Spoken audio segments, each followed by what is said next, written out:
کار عجیب و پیشنهاد باور نکردنی آرزو نیکبین برای غزال نایت. این دو هنرمند کنسرت مشترک را در کدام کشور برگزار خواهد کردند و جنگ جدید غزال نایت با آریانا سعید. ما در این ویدیو پیرامون همین موضوعات خواهیم پرداخت، پس در ادامه با ما باشید.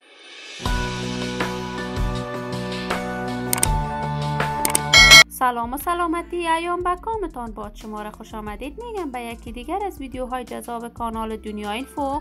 من مروارید عزیزی هستم. برای حمایت از من علامت سابسکرایب را فشار دهید تا از ویدیوهای دیگر کانال ما هم آگاه شوید.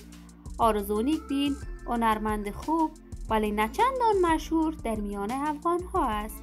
آرزو نیکبین از ولایت کابل می باشد و در یک خانواده با علم و دانش و در سن هنرمند دیده به جهان گشوده است.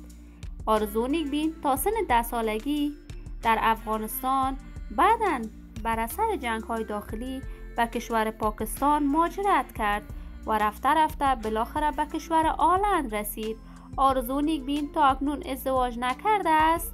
وی با خانواده خود در یکی از شهرهای کشور آلند زندگی می کند.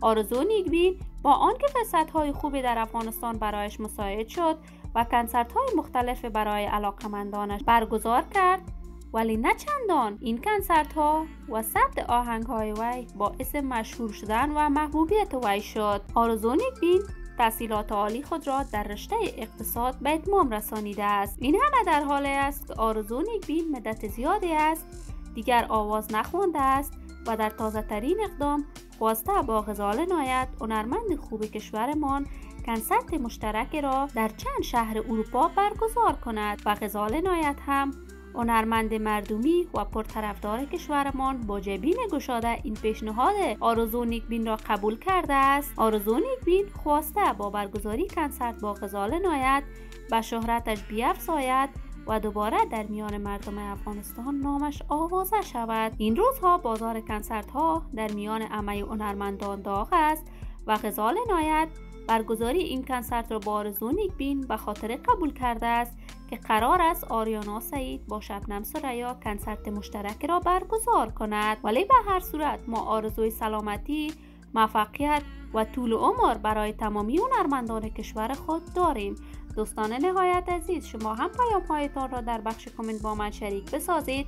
اگر تا هنوز دوست کانال من نشدید، پس برای حمایت از خواهرتان علامت سابسکرایب را فشار دهید. ویدیوهای ما را لایک نموده و با دوستان خود به اشتراک بگذارید. سلامتی شما آرزوی ماست. تا درودی دیگر، بدرود.